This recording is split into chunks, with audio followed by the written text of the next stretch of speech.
Hey, this is Barry Mathis, and we are on our Placer County wine tour with Rachel Wesp. And Rachel, introduce your guest. Hi, I'm here with JP with 360 Blitz Marketing. Hi, guys. And here is Karen Henson with Remax Gold. Hi. I'm so glad to be here. Awesome, awesome. And so, as you know, if you've been tuning in for very long at all, then you know that what we do is just get together. We talk about our local community while we have lunch. This is a great setting, and we just enjoy being able to spend time with our friends, talk about real estate, talk about small businesses, talking about political environment in the local area, which is important to us all, and have a glass of wine, share some food. Sound good? Sounds good. And I want to just mention how beautiful it is out here at Ciotti Cellars. So I'm really glad that we're here. And I'm very glad that you were able to pronounce that correctly, because I would have messed it up. But now I have a lesson, Ciotti Cellars. While you guys tell us a little bit about yourselves, I'm going to go ahead and pour some wine. So JP, thank you so much for last minute and reaching out and saying yes. Thank you for doing that. That means a lot to me. And one of the reasons that I chose to reach out to you is your presence on social media is very strong. And I see you out there networking with small businesses and doing things within the community. What opened up that door to pursue marketing? Oh, that's a long story, but I will make it short. But I started in fitness, and within fitness, just working all of these different roles, I thought that I wanted to eventually, when my kids were grown, own my own gym. So it was all about gaining all of this knowledge in every role I could at every gym, being the best business owner I was going to be when that happened, right? But during that time, I discovered that some of the things that I enjoy and do naturally through, family and friends and things like that, which is connecting and community and collaborating and all of those things, I was able to help business owners that were struggling. So if they were franchises, they had these corporate, people they were contracted to reach out to who just really weren't able to help them in their community. They were either out of state or on Zoom. There wasn't anybody in person helping these business owners to get through what they were really going through at that moment. They didn't have the knowledge of the community. And so I could see how I could easily fit in, and I was able to help these business owners. And through that, I realized this is it. This is what I want to do, just this. And so it sort of just kind of grew from there. I launched officially 360 Blitz Marketing last year, November of last year, and it just kind of took off and blew up. There was sort of a need for organic marketing and someone to help someone within their business and be there side by side, in person, in the community, to connect these business owners with their community and help them in person. That's awesome. Thank you. I want to go back to, you used a term, organic marketing. Yeah. How does organic marketing look different than, say, traditional marketing? So organic marketing would be it's not leaving out all of the digital stuff, but it is really all of that grassroots type of marketing. So you're talking business to business relationships, being out in the community, putting the face of the business out there. So your neighbors know who you are, they know what you own, they know that everybody recognizes your face, your business, what you do for the community, all of that PR stuff, your print marketing, all of that is organic marketing. Within that, I do a lot of events that I'm kind of been known for, so I host a lot of events, and that is also a form of organic marketing. And you have an event coming up, is it the... Yes, the Sip and Shots. So I do have Yes. Sip and Shots coming up in Loomis very, very soon. I'm really excited. So September 15th, collaborating with 6 different businesses, and it will be held at Smithville and Company, 11:30 a.m. to 1 p.m. We're doing headshots for business professionals and networking. Oh, that sounds like a lot of fun. Yeah. Yeah. So Karen, tell us a little bit about kind of the same backstory, a different backstory, but how did you get into real estate? How long have you been in real estate? Well, I became a real estate agent in 2004 and met Barry Yep, many right years there ago. at the very beginning and stayed close friends. Since then, I've been selling homes for all these years and loving it, absolutely loving it. And now I'm still selling homes, but I've gotten into a new calling. I feel that we need, as Placer County, we need to be represented well. So I am running for Placer County Board of Supervisors, District 4, and it's a new adventure. But my real estate training and helping my clients and knowing the area and the needs and planning department and all of that, it just all connects. And I'm so excited to meet you because Yeah. small business is something that I'm going to really be focusing on, because we all have small businesses and we need to make sure that any red tape with bureaucracy or anything at the county, I'm learning and meeting so many people, planning department. So I will answer my phone because I'm a real estate agent. I do that already. But as supervisor, I'm going to continue that. So I'm so excited to get to know what you do, because you're helping small businesses, and that's my goal too. Awesome. So Karen, it sounds like you're really involved in your community, and community is really important to you. And I think as real estate agents, a lot of that is service to our community. What drew you into that career as a real estate agent? Like, what was your driving force? Well, I had a few businesses before. I was a hairstylist. I had a catering company and waited till my children grew up because I wanted to be home for them and be the mom I needed to be, and just prayed about it and realized that that would be something with my personality. You know, we know as realtors, it takes a certain personality, someone who really cares about people, really loves others and wants to help and serve. So it just brought me into it, and went on this amazing team and learned together, and 20 years later, here we are. Now, you served a lot in the Granite Bay area. I remember at the same time that I was doing real estate, I was over in Del Paso and North Highlands, and you were in Granite Bay and Orangeville and some of the upper end clients. When I started out, it was mostly investors, and I've kind of stuck with investors. Rachel does a lot of higher end up into Auburn and down in Loomis and Penryn and Newcastle. What would you say the difference is when you're working with a higher end client, so to speak, versus a lower end client? We know that we treat everybody the same to some degree, but they have different needs. What would you say some of that is? And this probably goes to you too. You deal with big businesses and or more advanced businesses and then newer businesses. What would you say the difference is? Well, with selling homes, every person's home is their home. That's what's important to them. I've had times that I've had $1 million listings, and then also a close friend for 40 years manufactured home, but their home is what's important to them. That's my heart, and it doesn't matter what end it is. You adjust with their needs and love them all the same and help them and serve them equally. And I think a big part of that is, as entrepreneurs and business owners, we have the opportunity to take tours in people's lives. And taking those tours in people's lives, maybe it's an exciting time or maybe it's a difficult time, but getting to know that client, getting to know what it is specifically, or sometimes helping them identify what their goals are, and then giving them the tools that they need to work towards those goals. Exactly. And staying with them after. My clients, just for years later, Yeah. I'm sure yours are too, still calling you. If you do a great job, you really care, and they know if you really are honest and you really truly care about them. Yeah, and I think that development of those long-lasting relationships, and it is true that you meet people and they, as a client, and then they become friends, and then you become emotionally invested, and I'm sure that you could probably attest to this. Like, you must get so excited when you see these small businesses I do. win. Yeah. They start off oftentimes as a non-brick and mortar business. So I meet a lot of these potential clients through vendors, and so people don't often look at vendors or pop-ups as businesses, but they are. So they end up being brick and mortar. They end up being some of our favorite places in Placer County, and so it's nice to see them go from the very,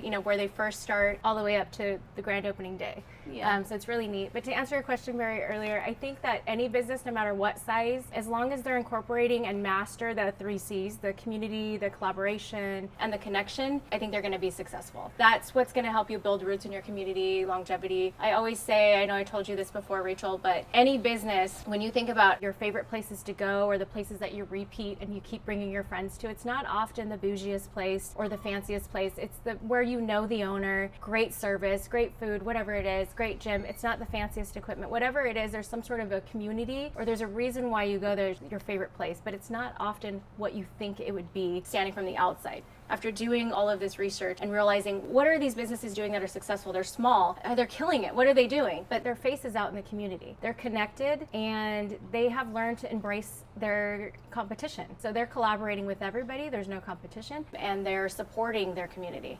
So I feel like that's a lot of it, yeah. So I see the big rock on your hand there. Let's check that one out. So it's not surprising to me that you would identify cut, clarity, and color. You would take the diamond 3 C's and turn it into an anagram there. This is That actually is- a local too. Her name is Tori. She made this. Yeah. Do you have an example of one of those? And I hate to put you on the spot, but you know, I'm kind of known for it. Do you have an example of one of those companies? I love that idea, from going to no brick and mortar to eventually to brick and mortar. In my mind, I think a lot about the food trucks and stuff that do that. But what was the example that you could use from your past that Actually, that did there's that? just one that I visited yesterday. She's amazing. Her name is Michelle. But Wildflower Daydreams just opened in Rockland, her first boutique, and she's a pop-up vendor who was selling also online. And she's really taken off. She's all about collaboration and communication. And you know, right now she's working on getting connected to everybody. Visit her. You can visit her boutique off of Pacific in Rockland, and Awesome. she's got a cute little shop. Yeah. Yeah. Any thoughts, Rachel? Yeah, I think that just the idea of seeing that small pop-up, right? I don't even think of, that's like a new term for me that comes to mind, because I'm not in that retail world.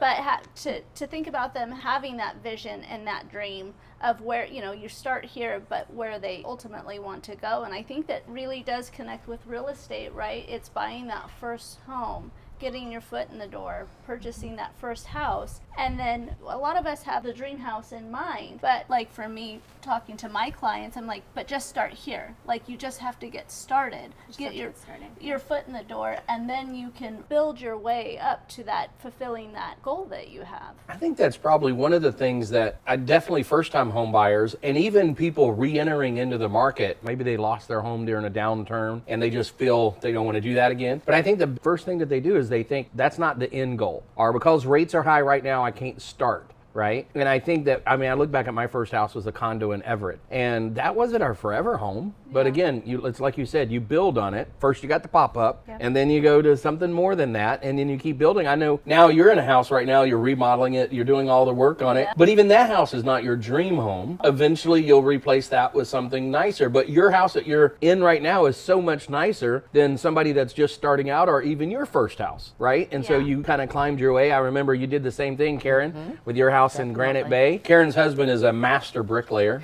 or masonry of all type. They just did beautiful work at their house, and then they sold it and went to something else. It, like you said earlier, what a beautiful image you gave me earlier, Rachel. You said we are taking a tour of somebody's lives. Yeah. And that's true in your business, in your business, definitely. whatever you do. For a season, we're in their life. Well, and we're in positions of service, right? We're in positions of service. And when you are in a position of service, it's taking the time to really know your client and really understanding what their needs are. And getting to celebrate their victories. It's so Yeah. exciting to watch 4 houses down the road when they were young and they didn't have kids. And then as time goes on, the kids are growing up and they're buying new homes, and helping them get there is great. And then lifting them up and holding them up when in those tough times, right? Yes. Because life's tough. It can be I really, hadn't noticed. we Yes, can it's have tough. these, you know, really high highs sometimes, and then sometimes we get knocked down and we just don't see things going. And so it's about your community and your support. And I think that especially with, you know, recent events of like different businesses getting shut down, it was really the community coming together. Unfortunately, we lost a lot of businesses, but fortunately, a lot of businesses continue to hold on to that staying power and survived that. And I think that it's due to community and people coming together to support small business. So that brings up a great point. How do you address, and I'm going to address this to the social media maven, how do you strike that balance between, like, we all do social media and, you know, you don't put your, you know, I've noticed that none of you ladies have taken a bite of food since you've sat down. And the reason is because you're not going to do that on camera, right? And so you're going to look beautiful on camera like you should. But how do we balance that looking beautiful or just the highlights of somebody opening their business? You never see somebody taking social media shots of the poor shopkeeper poring over the books at night, trying to make the ends meet, trying to make the money come out right. You never see shots of that. All you see is the highlights, right? And so how do you balance that in social media today with trying to be transparent, but also wanting to show a good time? You know, how do you balance? You understand what I'm saying? I know I'm being clumsy asking. That's one of the things that I teach, as I always say, that to show transparency. So to show raw footage, to show unfiltered things, to show unedited content, which we call organic. Believe it or not, this is organic content. This this is a form of organic marketing. But I do teach to show that, not just the highlights. You want to see the days that you struggle, and when you need help, ask the community, put it out there so that it is more relatable, your content that you're putting out there as a business. If you need something, if you're asking for something, if you need help, you can put that out there. It's okay to be transparent. I think it's going to pay off in the long run to be real versus showing footage that isn't exactly 100% of your whole life. Like you said, not just the highlights. You want And to it helps us all to feel normal. Yeah. When we see somebody else is struggling, because we all struggle at times. So a great example for that, and I've seen on social media, but the Lincoln Chamber and Shanti, Supervisor Shanti, they're putting out there like, hey, please support local Lincoln businesses. Their sales are down and they're struggling. Yeah. And so when my husband and I are talking about, oh, let's do dinner tonight, and we're like, well, where do you want to go? And our first thought is, oh, we need to stay right here in Lincoln because we need to support this community. And I think we talked earlier about, like, we used to be in this position of only showing all the good things or only showing the cookie cutter information, and our growing and developing in a society is that we want to see the hardships and the, people overcoming certain challenges that they're faced with and seeing the strengths, because we all have different challenges in our lives, and then it helps us, I think, connect to people on such a deeper level. Helps us as a county to connect with each other and keeping what we have going, and the conservative, great businesses, and those who during the shutdown that did shut down, they're coming back, and we need to support and help them get on their feet. Which Well, you're speaking of doing. being real, can you pass me some meat? It's like, let's eat. Let's eat. Let's eat. We did not bring Charcuterie everything. by I didn't Barry bring here. charcuterie. Yeah. Placement by Karen. Say that word. Charcuterie? That was a setup. Oh, that was a setup. Yes. How do you say it? I say charcuterie. Am I Charcuterie. wrong? Oh, and I said charcuterie. Who? Charcuterie. Well, if you can teach a Southern boy to say a French word, then, or is it Spanish? It's French. Is it French? Okay. And you would know. You're Lebanese, correct? I would know. And I have eaten at Karen's house many a time, and she is an incredible cook. So I hope our We're going to humble Karen's next. Yes, we should go to Next Karen's time, next. let's do it. Next podcast. So tell me, getting started, we always know that we didn't start by ourselves. We usually had a mentor. I know I had a mentor when I started out. And so tell me, did you have a mentor in your life when you started your business? I had a mentor after I started, but I've been fortunate to have a lot of support too. So I've surrounded myself with people who are in business, small business, starting, startup businesses. And so with that, just a lot of support in that whole process. But one person who particularly stands out for me would be MJ Thomas of Malaya Made Studios. She has opened her 4th studio in Rockland. And she's been a great support, not just for me, but for a lot of entrepreneurs that are out starting right now. She still is. She supports tons of women, and male and female, but mainly women in this Placer County area. So I would say she's been a huge support for me. So what was the name of her studio? Malaya Made. Malaya Made. Yes. Awesome. So a big shout out to Malaya Made Studios. And Karen, did you have any mentors in your life? Well, we had the same real estate mentor, Brett. We did. Yes, Brent Gove just took me under his wing, and Barry took me under his wing too. Helped me through the beginning and get me going. Awesome. Rachel? Throughout the course of my life, I've had just strong mentors, and I believe that had such an impact, right? Your mentors just have such a strong impact on who you develop and grow to be. And so I think that throughout my career I've had many mentors, so I don't think it would be fair to narrow it down to one person. Right. But I think that it's so important for each of us to have those mentors in our lives and to identify and look for mentors who are doing what you want to be doing. Maybe it's an energy that they bring into the room. Maybe it's a successful business. Maybe it's a connection that they have with their family.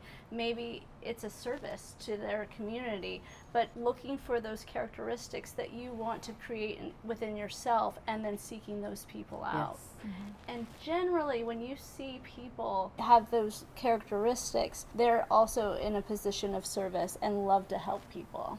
Absolutely. I think sometimes we get the wrong idea about mentorship is we think that I'm asking someone for help, when really what you're doing is you're applying a lever to what it is you're trying to get done. right? So you're leveraging this other person's talent and learning from them. I recently saw a quote that said, "You'll never find someone that's succeeding more than you that doesn't want to help." Like if you ever go to anybody that's succeeding more, usually what happens if you go to somebody that won't help you, well, you're probably going to find that they're not in a position that you thought they were, right? Yeah. When they're outdoing you, those people usually love helping somebody else, especially the more they're outdoing you. Yeah. They're just like, they love helping people. So that's what I've found. With this new thing with running for supervisor, talking about mentors, I mean, I have the best mentors, other supervisors, and getting me caught up to speed. Kevin Kiley, Joe Patterson, our wonderful assemblyman, they're all helping me understand and be the best I can be. And they're my mentors now, which I'm just amazed. I can't even imagine trying to get into politics like what you're doing.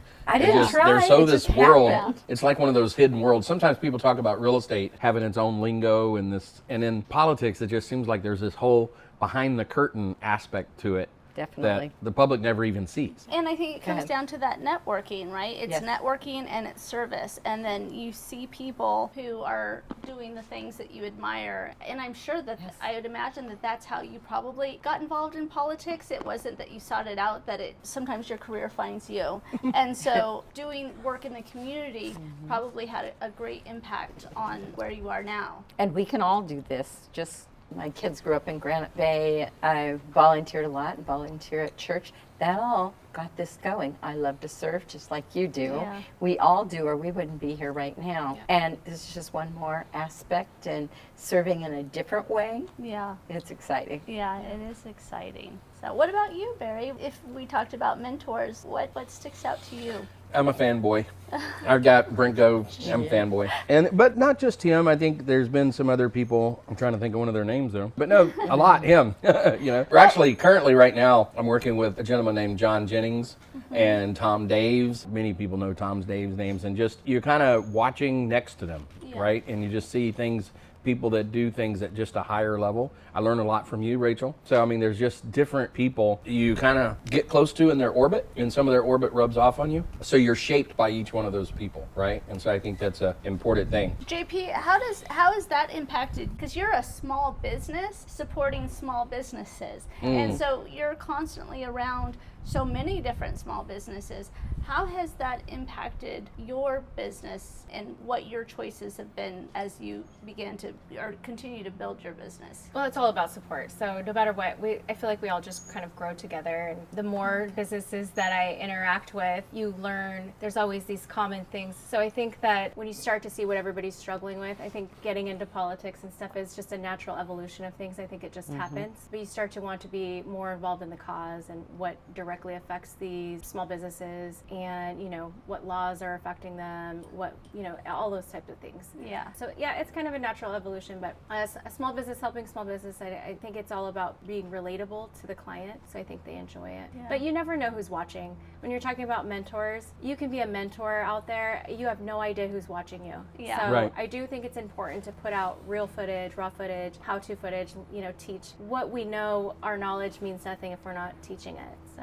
Absolutely. And just so you know, I mean, that's exactly what happened, and what landed us here was I was watching you. I saw what you're doing in the community, and I saw that support, and I thought, what better person could we have than the actual person who's supporting the small business that's supporting the small businesses in our community of Placer. And I think that you're killing it out there, and you're doing such a wonderful job. It's a grind. Yeah. It's a grind. You mentioned that there were things that people shared in common, that the small businesses shared in common. Yeah. What are some of those that jump off your mind that the small businesses, you've seen it, you go into this one and you see it, then you come over here and you see it. I think a lot of times we think as small business that what we're going through is only us. We're the only ones that go through this. I'm the only ones that have cash flow problems, or I'm the only ones that have personnel problems, right? Yeah. So what are some of those things? There's a ton of common issues, but a big one is they don't feel supported within their community. That's a big one. What does that mean? I don't fully understand what that means. Just not feeling supported as far as the cost of things, the leasing, you know, things that are offered to smaller businesses versus a larger business, opportunities that come, different events that are out in the city. There's a lot of things, so it's a big can of worms. Okay. But then the smaller things that are in common are a huge issue right now is staffing. So finding the right staffing for the right business can be difficult. So that's one of the things that I help with. I'm able to locate the right staffing for the right business, just being a local here in the community and within the network and being able to network the right people. I think that payroll can be an issue. It's not something you're really trained, unless you have a background in it, you open a business. You don't really know what you're getting into when you start to have employees, more than 5 employees. It can be tricky. So there's a lot of things that go into owning a small business that you don't know. I think that if you're a franchise, you're often sort of sold this idea. It's going to be so easy to open a business in Placer County. You're going to have, if you're a gym, you're going to have 500 members, just like that. You're going to be open so quickly, 2 months construction time. And those things, that's not the reality. So there's a lot of work that has to go into this. And there's a lot of saturation out here as well. So if you're not embracing the community and you're not connected to everyone that's out here, I feel like you're missing a huge part of your business, what's going to help you build the roots. Making those connections. Yeah. Awesome. I also think that it's these events, right? And being intentional, interacting with the community and going to these events and connecting with people. And I feel like the more you do it, the less anxiety producing it can be. And especially going into it at first, it can be very anxiety producing. Like, it's tough to walk into a room full of people that you don't know. But as you continue to engage and as you build those connections, then it gets a whole lot more comfortable. Yeah. As a business owner, I don't think they're told or think about, if you're an introvert, it can be difficult, right? Get into the business, you can have a business background. But as an introvert, I think being a small business owner, it can be tough. So I work with a lot of introverts, just getting them out there and helping them figure out, when they can recharge and the things that they're comfortable with, their level of comfort. Again, having their face out there, whether you're an introvert or not, is really important as a small business owner in Placer. And it must feel so good that they have that support, right? Like, it's kind of like when you go to a party with your BFF. You're like, hey, it makes a big difference. That's Barry for me. Like, especially going into, getting into real estate and making those connections. It's so intimidating, and you go into this room and you're like, oh, I don't know if but I go in with Barry and Barry knows everybody. the room opens up. No, it really does, though. It does, yeah. And that's because you have made those connections with people.